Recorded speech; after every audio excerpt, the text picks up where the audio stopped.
Kalab, ako po pala si Ulysses, ang bayot nga kiat pero dili iga. Ako rin Francis, ang gwapo pero diyoso. And we are the Friendly Love Team. At kung bago ka pa lang sa aming channel, don't forget to subscribe. Ayan mga kalab, kakagising lang po namin. And then syempre, inaaanyayahan ko po kayong lahat na manood sa aming Buhay Fish Pond ngayon ni Francis. Kung ano ba yung ginagawa namin kasi madami kayong makikita dito. At madami kayong matutunan din. Yes, dito sa fish pond. Yes. So, syempre, yung unang gagawin pala ni Francis ngayon ay mangunguha siya ng alimango doon sa ilog namin. And then, syempre, yung gagamitin para makakuha ng alimango ay itong bubunet. Ayan, ito. So, sa loob mga kalab ay nilagyan na po ni Francis ng pagkain. Kung may nakikita kayong puti dyan sa loob. So, dyan po kakain yung alimango, papasok sila dito. At hindi na sila makakalabas mga kalab kasi sa sobrang sikip yung sa loob. Kasama po pala namin si Giselle. Then syempre mga kalab, maya din mga kalab ay magtatambak din po si Francis and then si Papa Carlos dito sa aming fish pond mga kalab kasi natapos na sa bandang doon sa may dike. Ayan, so dito naman doon naman makalab sa may ni Francis may manukan niya. Then syempre si Papa Carlo makalab, ayun siya, nagtatrabaho na siya doon makalab. Ayun siya. So ngayon makalab ay maghahanap muna tayo ng tabla ngayon kung mayroon bang tabla kasi nakulangan para gagamitin natin damba.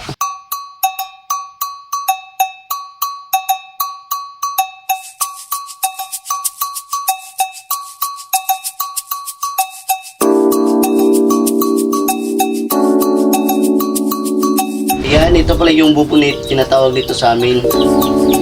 Ito yung tinatawag dito sa amin, bubunit. Mabilis lang to kumuha ng alimango kasi maraming paon dito. Nilagyan ng anong pagkain sa kanila para mabilis la pumasok dito sa papasukan ng crab. At siyempre, ito pala yung pain namin. Pain.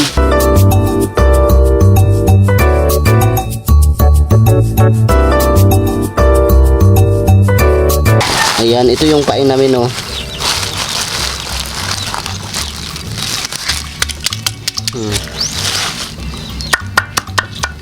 Iyamas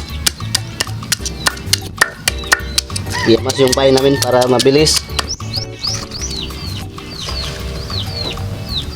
Ngayon mga labay, tataanan natin to para makita natin mamaya kung mayroong makuha ba na crabs. So tara na, maglakad muna tayo para makarating tayo doon sa tataanan natin nito ng bubunit. So ayan mga kalab, nandito pala sila mga kalab, nagsasaka sila ng niyog. Ay mga kalab! Ayan, dito natin itataan to mga kalab, baka mayroong kuhanin mamaya.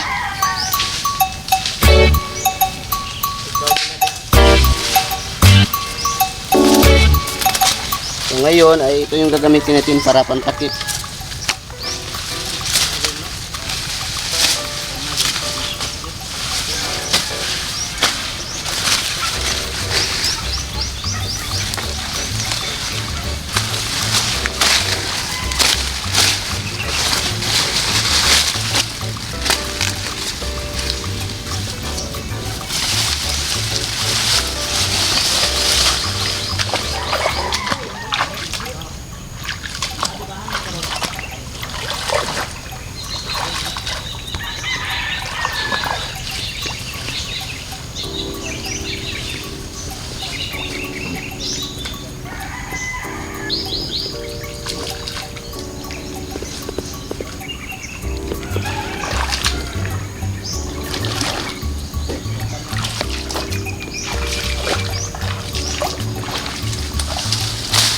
So ayan, dito natin to itataan makalab kung sana swertihin tayo makalab para makakuha tayo, para yung makakuha ay ilagay natin dito sa fish pan natin para dagdag sa ating buhay sa fish pan. So tara na!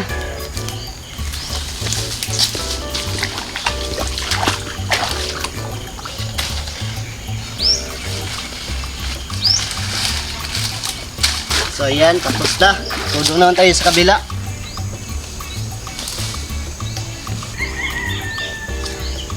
So yan mga kalab, habang sila Francis ay nanaan, so ngayon naman si Papa Carlo mga kalab ay tapos na po siyang nanguha ng mga lupa doon sa gitna, dyan sa fish pond. At ngayon, si Papa ay dinadala niya na po yung lupa para itambak na po dito sa aming dam.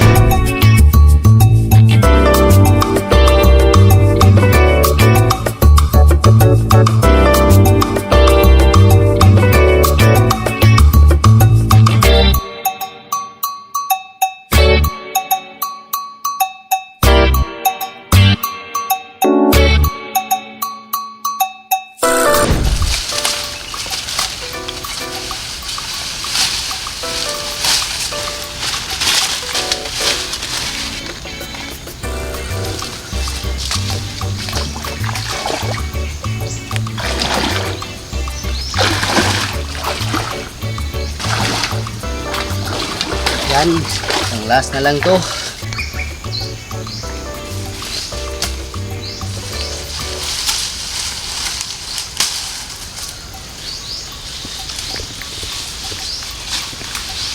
So yan, dahil nakarating na tayo sa bahay, so ngayon ay tutulong tayo para tambakan natin yung doon sa likuran ng manukan ko para hindi na yung pumasok yung tubig. At siyempre kasama ko yung papa ko. So tara na!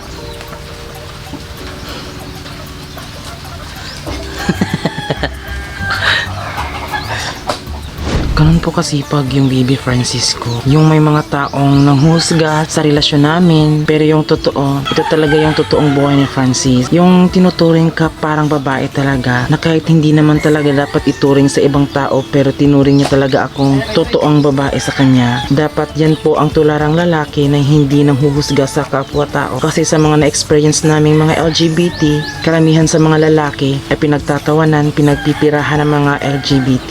Pero siya hindi. Ay, sobrang saya na yan mga kalab kapag nakikita ako.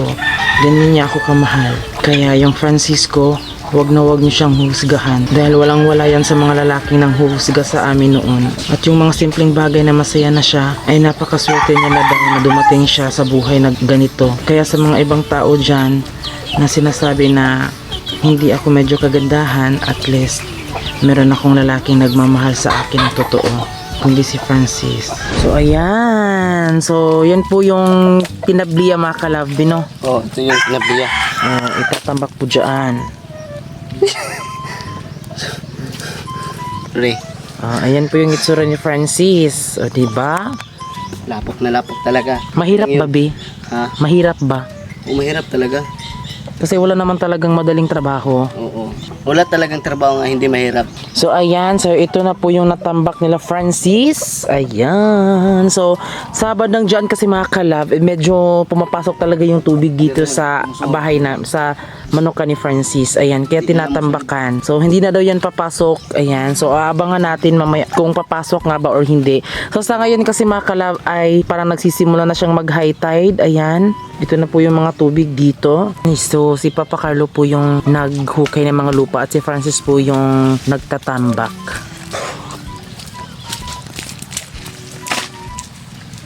Yan. Diba, ang bigat niyan mga kalab. Ayan, dito sila sa dike namin.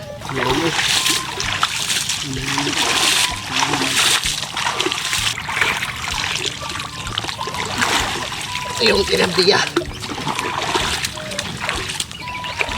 Medyo mataas talaga to.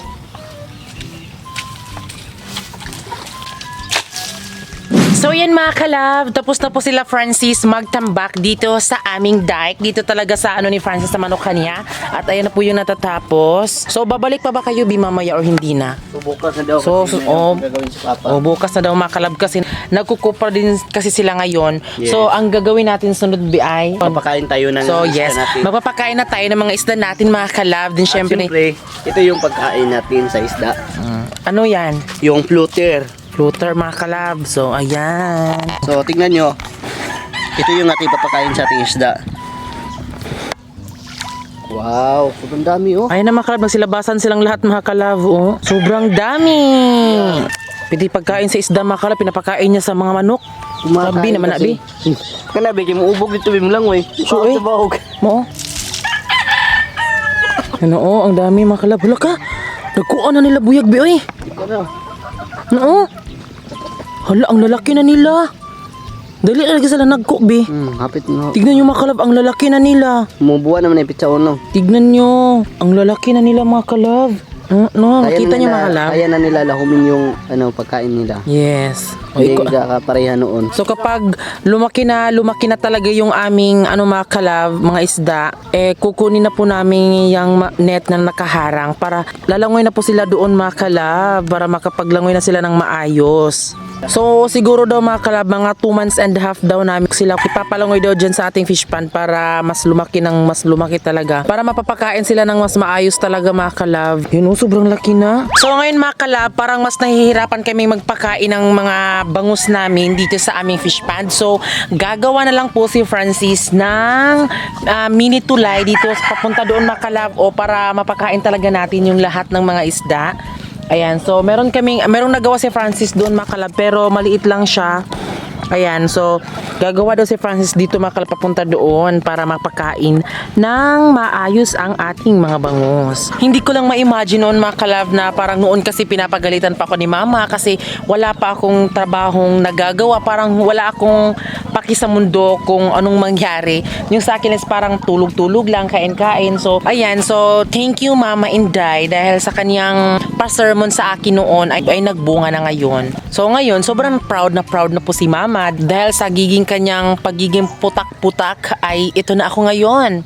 Nagkaroon na po ng sariling mga isda dito sa fish pond.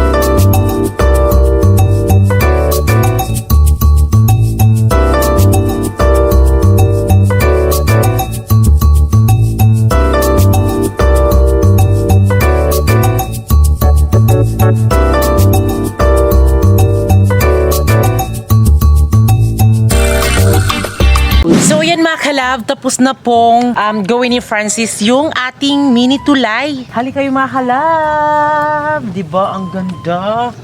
Ang tibay. Pero mas matibay ang relasyon namin ni Francis. So, ayun mga kalab, dito tayo magpapakain sa mga isda para mas maayos nating mapakain sila, diba? Kasi ang hirap kasi dyan lang tayo magpapakain pero hindi sila makakain talaga ng maayos. So, ganon. Pag ganon lang. So, try natin kukuha tayo ng pagkain nila. So, ayan. Magpapakain na tayo ng mga isda. O, diba? Sobrang dali lang mga kalab. Tapos, madali lang nating ipaganon yung mga pagkain sa isda. O, kain ng mga isda. Kain ng mga isda.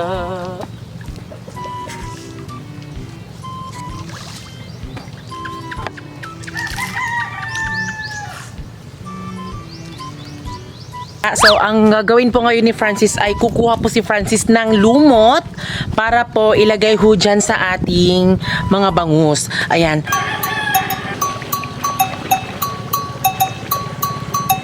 Oh, ayan. Nanguha na po si Francis ng lumot. Ayan, may mga damo-damo dyan pero hindi namin yan kinukuha dahil dyan po nagtatago ang mga alimango at mas komportable ho sila na merong ganyan ho. Yung lumot. Ito yung papakain natin sa kanila. Ito yung lumot makalab, ipapakain natin sa kanila kasi sirba lang ito makalab kung wari magugutom sila. Wala kami dito, so ito yung makain nila.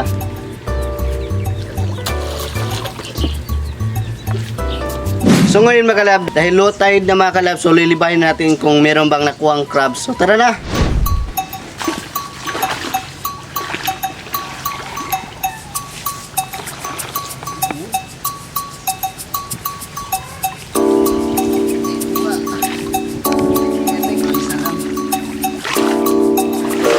Yan, sa isa meron na tayong kuha. Isa.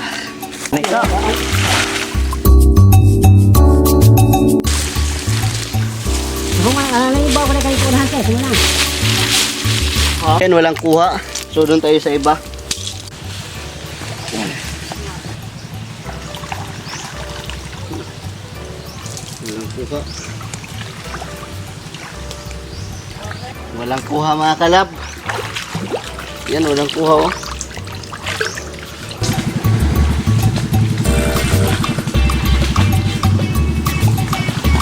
Yan, walang kuha. 0-0. 3-0.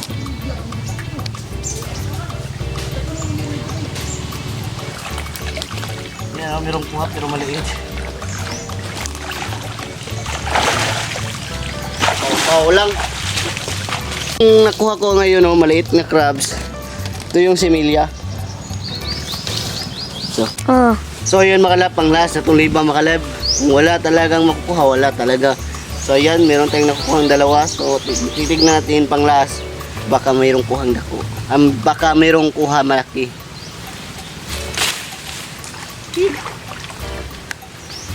Wala talaga makalab, wala tayong magagawa.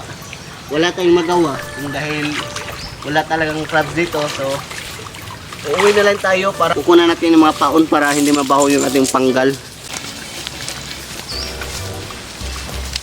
So yan mga kalab, yung kuha lang po ni Francis ay dalawa. So ganun ho talaga ang buhay. Tsamba-tsamba lang. At least 'di ba, nag-effort ka. So yan naman talaga yung ating dapat gawin. Kahit na wala tayong kuha, dapat talagang maging masaya na lang, 'di ba? Kasi meron pa naman. Ito na mga kalab, may isa. Kapiting. So parang ito siguro yung medyo dapat nilalagay sa fish pan binon na malaki na Similya. similya. So yan, ito po yung similya mga kalab. Maliit po yan sa personal, malaki lang po sa video kasi ano siya. Ayan. Ito pang isa. Ayan. Cute na Oh, sobrang cute mga kalab, 'di ba? Ang cute. Ayan, then syempre may kasama ding isda, dalawang isda. So Pau-Pau ang pangalan dito mga kalab. So pwede po siyang kainin. So ngayon, ito yung kuha ko, dalawa. So ilalagay ko lang dito sa fish pan namin para pangdagdag sa aming buhay namin dito para pag harvest pohon, marami yung makuha natin. So tara. Isip kayo na. Ayan. Maliit siya, Bino. Oh, ito yung similya. 'Di ba masakit 'yan kung kumagat? Arang. Oh, ito try natin, oh. Oh. Oh. So magwawalis siya. Mabilis kang lumaki para mabilis ka namin maibinta.